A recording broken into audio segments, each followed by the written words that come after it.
Botox injection झुर्रियां कम करने और चेहरे को तरोताजा रखने का एक मकबूल तरीका बनता जा रहा है। पाकिस्तान में भी बोटॉक्स इंजेक्शन के जरिए झुर्रियां मिटाने का अमल खवातीन में बढ़ रहा है। डॉक्टर सलमान हसीब का कहना है, बोटॉक्स सबके लिए मौजू नहीं, गैर मुस्तनिद इलाज खतरनाक साबित हो सकता है। बोटॉक्स ज़बरदस्त ट्रीटमेंट है रिंकल्स के लिए, और सिर्फ रिंकल्स के लिए ही नहीं बल्कि आप अपने फेशियल एक्सप्रेशंस को सॉफ्ट कर सकते हैं, आप अपना फेस लिफ्ट कर सकते हैं। खवातीन कहती हैं, असल खूबसूरती कुदरती है, लेकिन आज के दौर में खूबसूरत नजर आना सबके लिए जरूरी है। जो नेचुरल ब्यूटी है उसको इन्हेंस करने के लिए आजकल डिफरेंट ट्रीटमेंट्स हो रहे हैं, और उसके लिए कंपटीशन चल रहा है आजकल की जो जनरेशन है उसमें कि ज़्यादा से ज़्यादा ब्यूटीफुल लगना। आप ये मिक्स क्रीम्स पे 3000-4000 वेस्ट कर सकते हैं, तो आपको चाहिए कि आप ऐसी जगह पे जाओ, ऐसे ट्रीटमेंट करवाओ जो आपकी स्किन के लिए बुरे असरात ना छोड़े आपकी स्किन पे।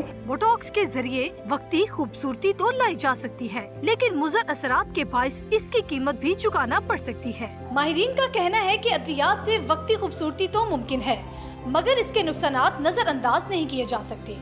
कैमरामैन जवाद याहिया के साथ विलियम एंड्रूज, समा, लाहौर।